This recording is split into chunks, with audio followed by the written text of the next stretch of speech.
Boa noite, irmãos. Que a graça e a paz do Senhor sejam conosco nesse momento. Eu quero te pedir que você abra a sua Bíblia em Marcos capítulo 10.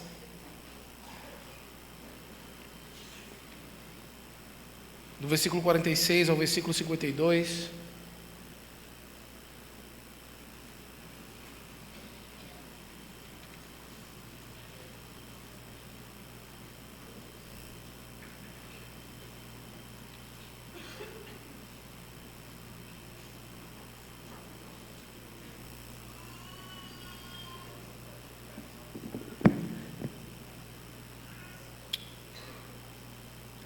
Marcos, capítulo número 10, do versículo 46 ao versículo 52. Escute com fé a palavra de salvação do nosso Deus. E foram para Jericó. Quando ele saía de Jericó, juntamente com os discípulos e numerosa multidão, Bartimeu, cego mendigo, filho de Timeu, estava assentado à beira do caminho.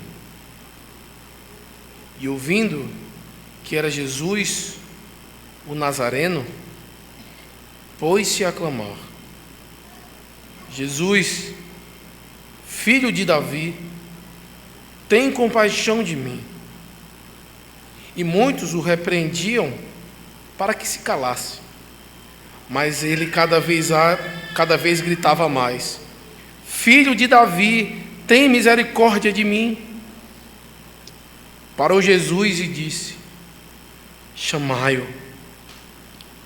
Chamaram então o cego, dizendo-lhe: Tem bom ânimo, levanta-te, ele te chama. Lançando de si a capa, levantou-se de um salto e foi ter com Jesus. Perguntou-lhe Jesus: Que queres que eu te faça? Respondeu o cego: Mestre, que eu o torne a ver. Então Jesus lhe disse: Vai, a tua fé te salvou. E imediatamente tornou a ver e seguia Jesus estrada afora. Amém. Oremos ao Senhor para que Ele aplique a sua palavra em nossos corações. Santíssimo Deus e bondoso Pai, neste momento, Senhor, queremos clamar a Ti, que o Senhor possa aplicar a sua palavra em nossos corações.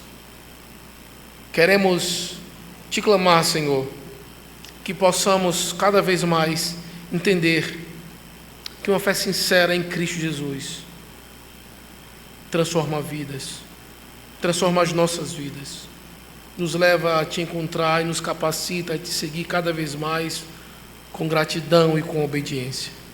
Por isso, Senhor, nós clamamos que cada vez mais essa fé possa ser fortalecida e que possamos ser transformados, que possamos estar mais próximos de Ti, Senhor, e que isso possa gerar em nós gratidão e obediência.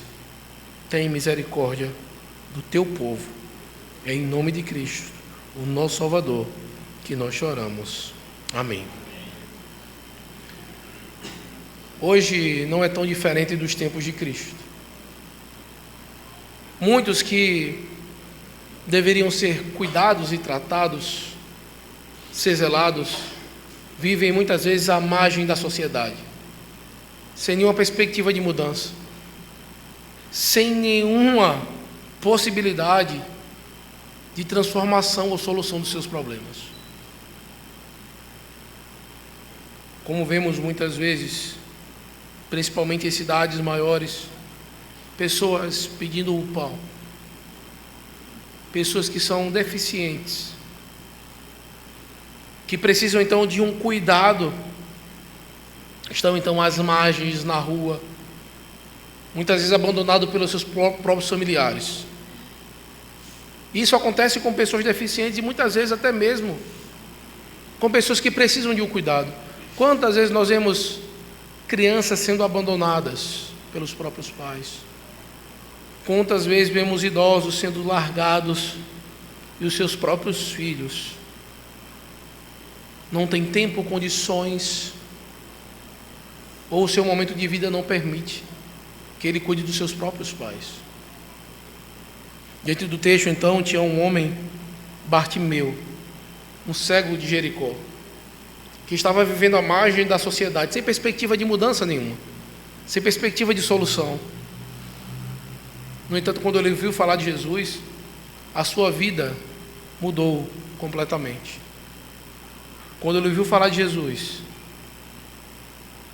ele começou a ter uma fé sincera de algo que poderia tirar eles das trevas e transformar a sua vida. E esse alguém era Cristo. Esse texto nos faz pensar de quantas vezes muitos de nós, ou muitos daqueles que nós conhecemos, não sendo cego fisicamente, mas sendo cego espiritualmente, estão precisando do mesmo amparo, estão precisando da mesma fé que Bartimeu recebeu. E essas são demonstradas pelas Escrituras. Por isso, nesta noite, nós veremos que uma fé sincera em Cristo é um instrumento que transforma vidas. Uma fé sincera em Cristo, ela transforma vidas. E para isso é necessário que nós tenhamos e conheçamos Cristo como o nosso Salvador. E isso gera naturalmente gratidão e obediência. É isso que nós veremos nesta noite. Esse texto, meus irmãos, de Marcos 10, nós estamos em um momento do clímax no ministério de Cristo. Nós já temos vindo desde o capítulo 1 até aqui no Marcos 10, como muitas vezes, por onde Cristo passava, era sinal de cumprimento de profecia, que ele não estava em alguns locais ou indo de um lado para outro do mar, somente para passeio, mas tudo aquilo que ele estava fazendo era cumprimento de profecias. Desde Marcos 8, no versículo de número 22, começa-se então a nova etapa do ministério de Cristo, onde ele começa então a ensinar sobre discipulado. E se você vê em Marcos capítulo 8, versículo 22, é uma divisão literária do livro de Marcos.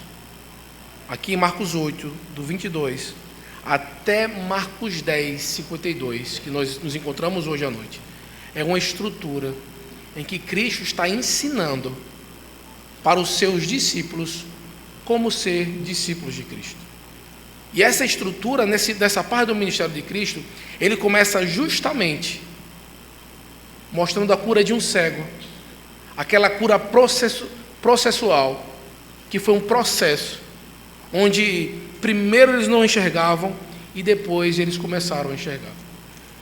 Nessa estrutura se repetiu em cada capítulo, no 8, no 9 e no 10, Cristo mostrando que ele iria ser crucificado, morto e sepultado. A cada passo desse momento do ministério de Cristo, no último ano do ministério de Cristo, ele estava caminhando para chegar em Jerusalém.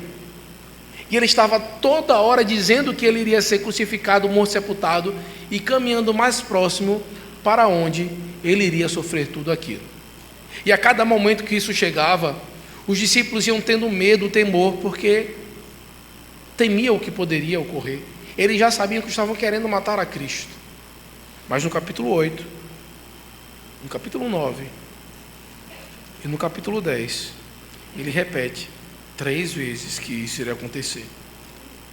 E quando chega então, no versículo 46 ao versículo 52, nós temos então registrado aqui no livro de Marcos um último milagre aplicado por Cristo antes da entrada dele em Jerusalém, onde ele seria então preso, espancado, crucificado, morto e sepultado. Onde iria acontecer naquelas próximas semanas tudo aquilo que ele tinha dito e tudo aquilo que o Antigo Testamento tinha profetizado sobre isso.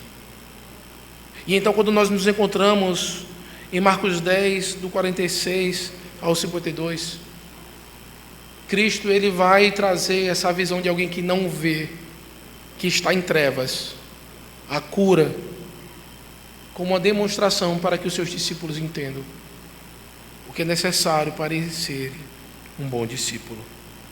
Marcos 10, 46, ele diz assim: e foram para Jericó, quando ele saía de Jericó,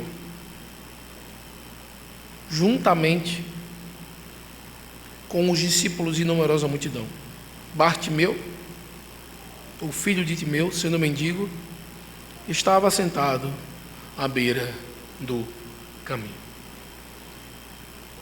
Bartimeu, cego, mendigo, sem nenhuma condição. A cegueira estava simbolizando justamente a separação espiritual do ser humano sem Deus.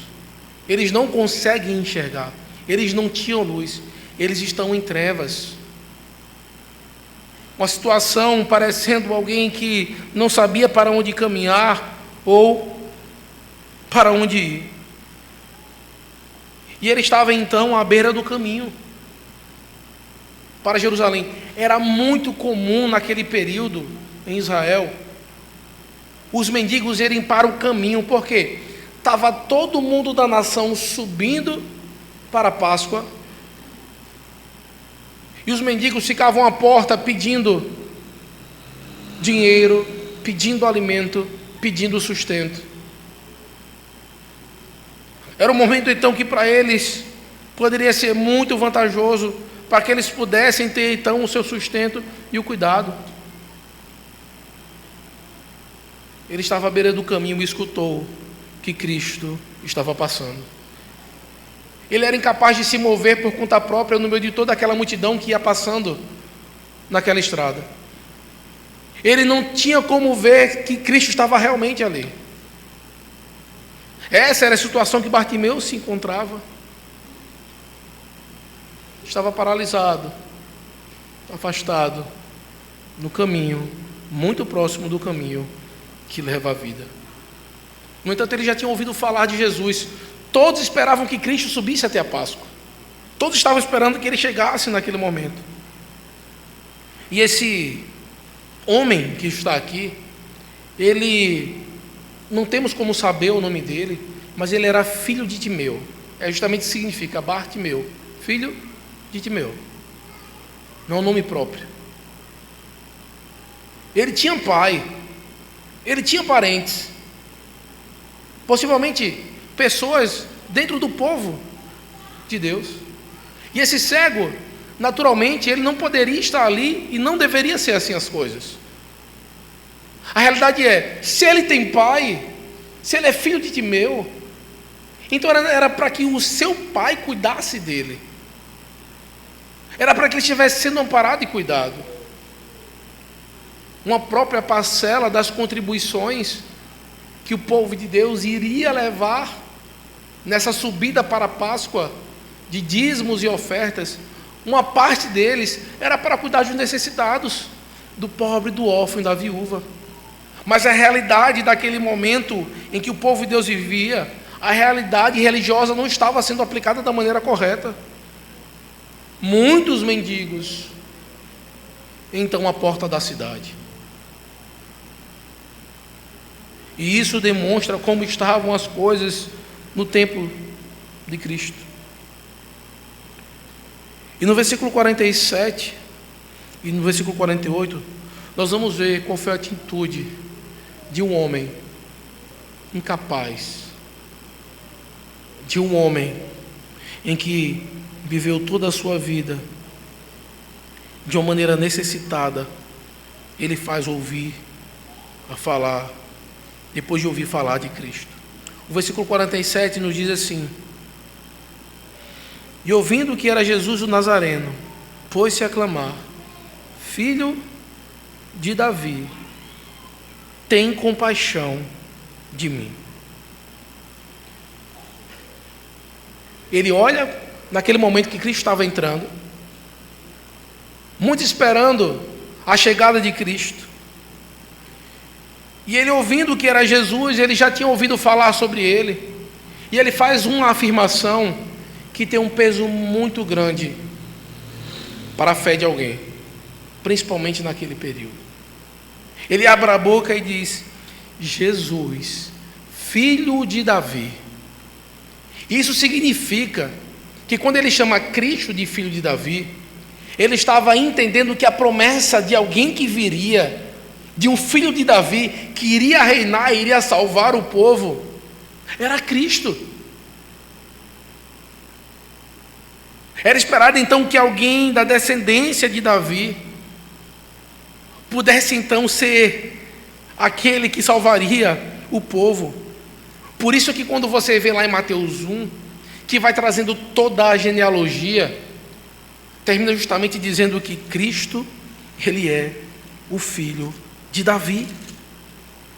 Por isso que ele afirmou é justamente uma crença, uma fé de que aquilo que foi prometido, tudo aquilo que estava nas profecias, aquilo que foi prometido a Davi, estava sendo cumprido e estava bem próximo a ele.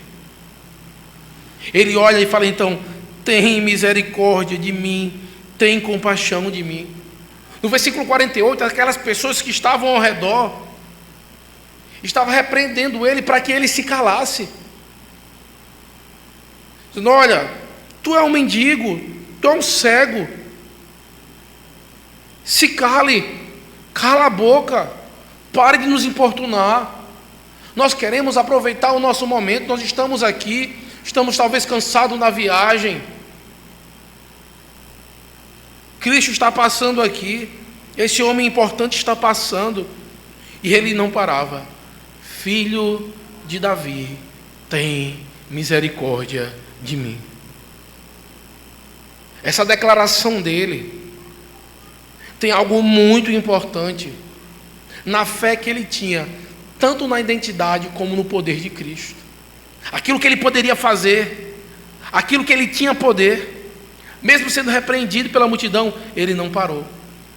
Ele não foi desencorajado por obstáculos. E talvez, muitas vezes quando as pessoas olham para essa narrativa, as pessoas falam: olha, talvez a sua fé tem que ser como desse homem. Você não pode se deixar constranger diante dos obstáculos. Você tem que ter coragem. Mas esse homem, a sua demonstração de coragem não foi por causa dele, mas porque ele entendeu o que realmente estava acontecendo naquele momento. Quem estava passando ali? Quem era aquele que tinha poder para o salvar e para o curar? E naquele momento Cristo não trouxe nenhuma retaliação àquele homem ou pedindo para que ele parasse. Teve vários outros momentos, se você se lembrar, na exposição deste livro, em que Cristo ele curava e dizia: olha, não conte a ninguém. Cristo fazia: olha, não é chegada a hora, não conte a ninguém. No início dessa estrutura de Marcos 8, quando nós vamos ver, logo depois, a cura do cego de Betsaida, que os discípulos estavam ali presentes, Cristo então ele olha para os seus discípulos e diz: olha, quem os homens dizem que eu sou? Pedro diz: tu és o Cristo, tu és aquele que foi enviado por Deus. Ele disse: olha, não digo a ninguém tal coisa a meu respeito. Aqueles que entenderam a palavra do Senhor compreenderam que ele era o Cristo, o Filho do Deus vivo.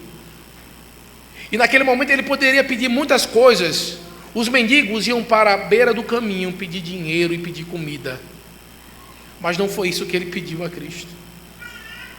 Ele pediu misericórdia, ele pediu compaixão, ele clamou a Cristo por salvação. No versículo 48 mostra então que esse homem buscou ao Senhor pedindo salvação, clamando por misericórdia. clamando por compaixão. Por isso, meus irmãos, nós temos aqui um aprendizado muito importante. Diante da nossa pequenez, muitas vezes, até mesmo da nossa cegueira espiritual, coisas que nós não conseguimos enxergar ou compreender, diante da vontade do Senhor, devemos orar ao Senhor, clamando por misericórdia, pedindo a Ele para ter compaixão. Senhor, Filho de Davi, tem compaixão de mim. Me salva, Senhor, disso. Me liberta. Somente Tu podes fazer. E Cristo então olhou para aquele homem e responde ele, trazendo a transformação na vida deste homem. No versículo 49 ao versículo 52, nós vamos ver a resposta de Cristo, transformando este homem. O versículo 49 nos diz o seguinte: parou Jesus e disse: chamai-o. Chamaram então o cego, dizendo-lhe: tem bom ânimo, levanta-te, ele te chama. Lançando de si a capa, levantou-se de um salto e foi ter com Jesus. Cristo ouviu o clamor desse homem. Apesar da multidão e de tudo aquilo que estava acontecendo, Jesus parou e chamou Bartimeu, demonstrando aqui compaixão e cuidado para com esse homem. Ele ouviu a voz de Cristo dizendo: vem, e ele foi.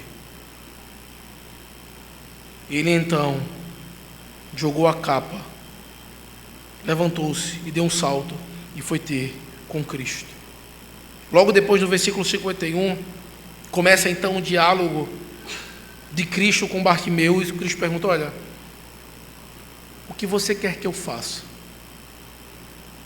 O que é que você quer que eu faça por você? Ele responde: mestre, que eu torne a ver. Ele queria enxergar novamente. Meus irmãos,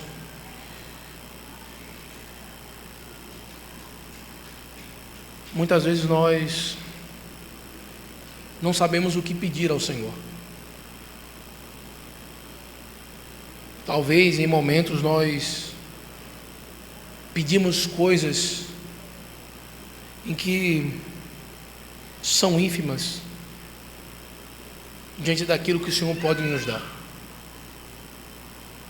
O pedido desse homem de voltar a enxergar não era somente uma necessidade física ou curiosidade para facilitar e melhorar a sua vida. Foi um pedido que estava totalmente arraigado em quem Cristo era, que Ele era o Filho de Davi, um Deus compassivo, um Deus benigno. E quando Ele pede para tornar a ver, Cristo não diz: olha, eu vou te salvar porque eu gostei de você. Eu vou te salvar porque você me chamou de filho de Davi, eu gosto disso. Foi por conta da fé. Foi por conta de como ele olhava para Cristo. Foi por conta de quem Cristo era e do reconhecimento que aquele homem tinha de Cristo como Salvador. Um Deus misericordioso e compassivo. E Cristo diz: vai, a tua fé te salvou. E imediatamente ele tornou a ver e seguiu a Jesus estrada afora. O texto vai mostrar que esse homem teve uma salvação não somente física, e esse era o aspecto da salvação que Cristo ele aplicava. Não era somente uma transformação física, mas que tinha uma realidade espiritual. Você vê que tem alguns homens que, quando são salvos, que Cristo os cura, como o endemoniado de Gadara e tantos outros, eles agora começam a seguir a Cristo.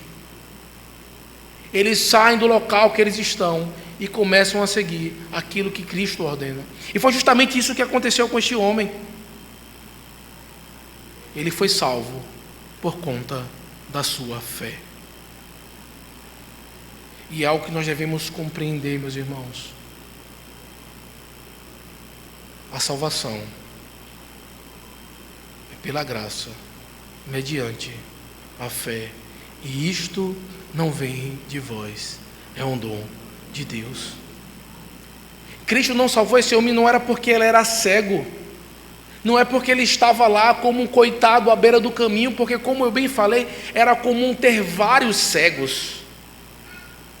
Era comum ter muitas pessoas passando necessidade diante da realidade religiosa daquele período. Mas o diferencial deste cego para todos os outros mendigos e pedintes que estavam lá foi a fé. Foi a fé que trouxe a salvação para ele. E a fé, meus irmãos, não é algo nosso que nós produzimos. Como diz lá em Efésios capítulo 2, não vem de vós, é um dom de Deus. E por isso você deve compreender que algo que Deus te deu, que é a fé, que foi depositado para que você fosse salvo e cresce e tenha certeza e esperança do Senhor. É algo que é teu porque foi dado, mas não provém de ti mesmo. Mas diante dessa fé, você tem responsabilidade do que fazer com ela.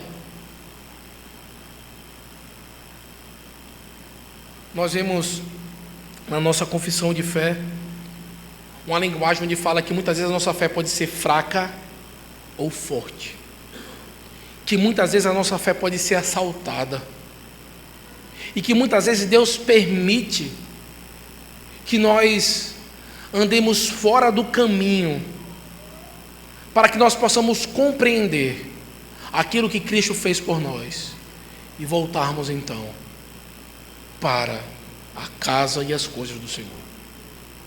Esse homem foi salvo pelo Senhor e ele imediatamente tornou a ver, e ele seguia Jesus estrada fora. Ele começou então a seguir a Cristo por conta da salvação que Cristo então proporcionou para ele. E por isso, meus irmãos, nós devemos olhar para esse exemplo de fé e entendermos o quanto os nossos olhos se abriram diante da salvação que nós recebemos. Como está a nossa visão? O que é que tem nos impedido de enxergar a Cristo? Como temos olhado para a nossa vida? Será que nós estamos sendo curados como esse homem, o filho de Timeu? Ou talvez nós estamos como o cego de Betsaida, ainda com os olhos embaçados, não enxergando, não compreendendo o que lhe ainda falta para que você possa então abrir os seus olhos e a sua visão cada vez mais ficar mais clara sobre Cristo Jesus. É sobre isso que essa parte do livro de Marcos fala, como sermos discípulos, como vermos, experimentarmos e cada vez mais servir ao Senhor. E aqui então, nessa parte do ministério de Cristo, ele veio ensinando muitas coisas. Volte por favor em Marcos capítulo 8.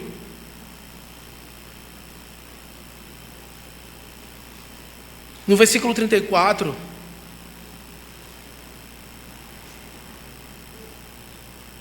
Ele diz assim: então, convocando a multidão e juntamente os seus discípulos, disse-lhes: se alguém quer vir após mim, a si mesmo se negue, tome a sua cruz e siga-me. Renúncia. Seguir a Cristo, mesmo diante de dificuldades e coisas que possam vir. A morte de cruz era o pior tipo de morte. Renunciar tudo para seguir a Cristo. No texto de Marcos 9, no versículo 35, o Senhor novamente traz outro ensinamento.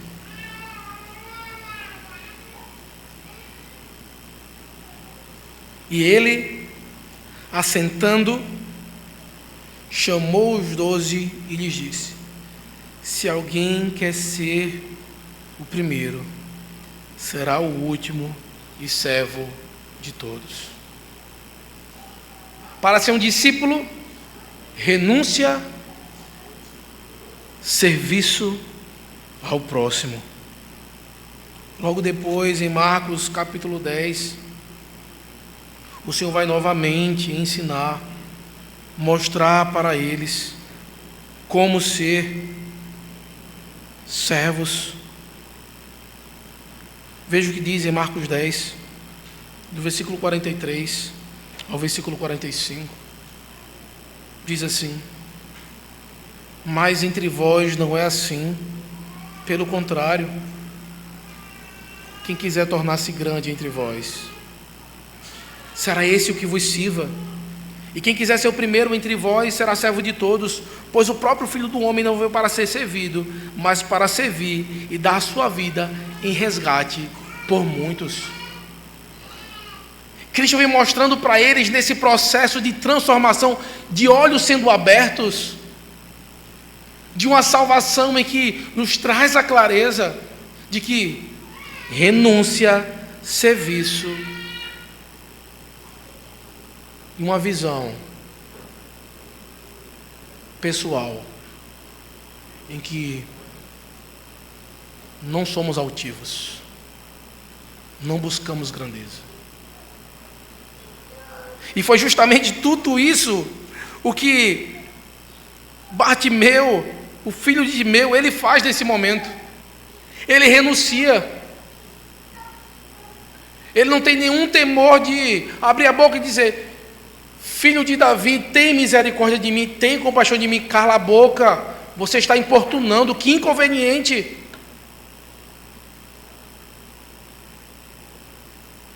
Eles se colocam à disposição de ser humilhado, de ser o último. E Cristo tinha acabado de ensinar: o Filho do Homem não veio para servido, veio para servir e resgatar a muitos. Aqueles que estavam próximos a Cristo falam: olha, para de importunar, que inconveniente. Mas tinham acabado de ouvir Cristo dizendo: o Filho do Homem veio para salvar muitos. Se vocês querem ser grande, sirva. Sirva. Na primeira oportunidade, os discípulos, em vez de servirem, eles estavam ali próximos dizendo: que importuno, que inconveniente. E nós devemos, meus irmãos, atentar para o que significa a salvação e a transformação do Evangelho.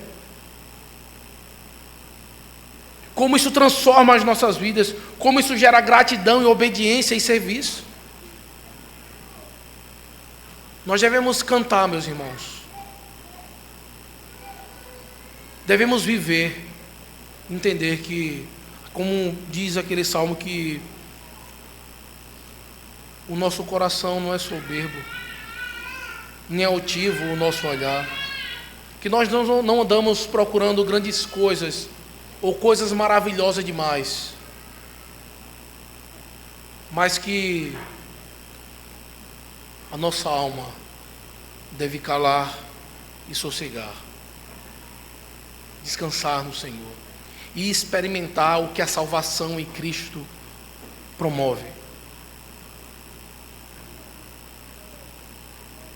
Eu não sei se você já teve a experiência de conviver com alguém que é cego. Eles muitas vezes têm toda a casa mapeada na sua mente. Eles fazem tudo Mas se você afastar um pouquinho a mesa de lugar, eles se perdem.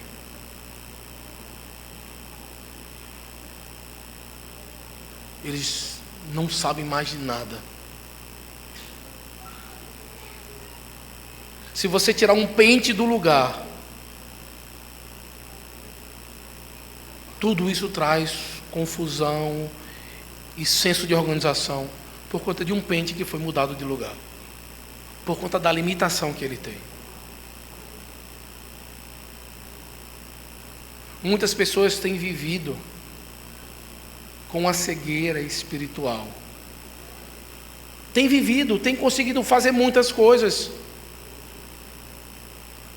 mas eles não conseguem enxergar e ver.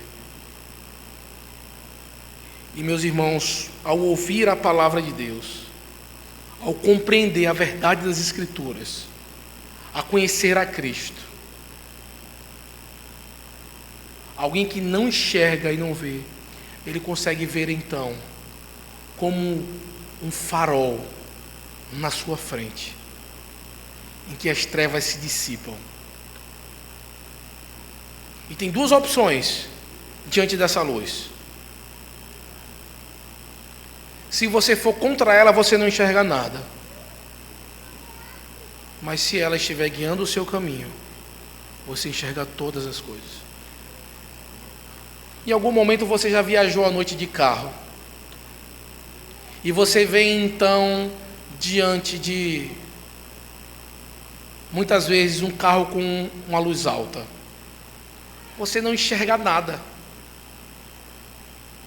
A dica que se dá para quando você estiver de frente com uma luz alta é você olhar para o canto da pista e tentar ver a sinalização para você se guiar.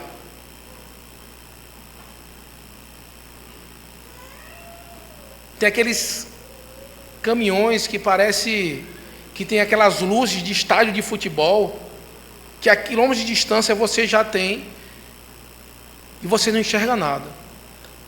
Agora, com certeza, para nós que estamos contra, é horrível. Mas para aquele caminhoneiro que está dirigindo, ele enxerga muitos metros à frente e tem uma viagem mais segura. E é isso o que a luz da palavra do Senhor nos proporciona. Enxergarmos tudo aquilo que está em nossa frente, mesmo estando em meio a trevas. É isso que nós precisamos para ver tudo isso que está acontecendo ao nosso redor, em nosso mundo. É isso que as pessoas precisam entender. Elas precisam, pela palavra do Senhor, poder discernir e enxergar. Por isso que a linguagem do Salmo 119 fala que lâmpada para os meus pés é a tua palavra e luz para o meu caminho. Que ao ouvir o evangelho, o que aconteceu com esse homem e saber quem era Cristo, o que ele poderia fazer, ele então agora tinha um rumo. Ele sabia o que ele deveria fazer, ele sabia o caminho que ele deveria seguir. Antes ele estava à beira do caminho. E Cristo diz: eu sou o caminho, a verdade e a vida. E aquele homem começa então a seguir o caminho. Ele começa a seguir a Cristo. E é isso que eu e você devemos fazer. Devemos prosseguir no nosso caminho, seguindo a Cristo. Fazendo o que ele fez. Renúncia, serviço e considerar os outros superiores a nós mesmos. Foi isso que ele fez. É isso que ele ensina. É isso que ele fará nos próximos capítulos. Desde a sua entrada em Jerusalém até hoje, o nosso Salvador serve. E somos constantemente servidos por Ele. Constantemente. Ele tem nos sustentado fisicamente. Ele não tem deixado faltar o pão de cada dia. Ele continua nos servindo, dando graça, cuidando dos nossos, nos alimentando pela sua palavra. Ele continua constantemente intercedendo por nós junto com o Pai. Ele nos dá o prazer de sermos chamados filhos de Deus e sendo tratado como Ele mesmo é tratado, o nosso Salvador, ao promover salvação pelo seu povo. E por isso, meus irmãos, considere a necessidade que você tem de Cristo. Olhe para a sua condição. Não viva como um mendigo, querendo somente dinheiro. A dignidade da sua vida está intimamente ligada ao serviço a Cristo, em amá-lo, em servi-lo. Não desperdice a oportunidade que o Senhor te oferece hoje de segui-lo e de trazer luz para a tua vida e para que você siga o caminho de felicidade, que é seguir e servir a Cristo. Que o Senhor nos ajude e aplique a sua palavra em nossos corações. Amém?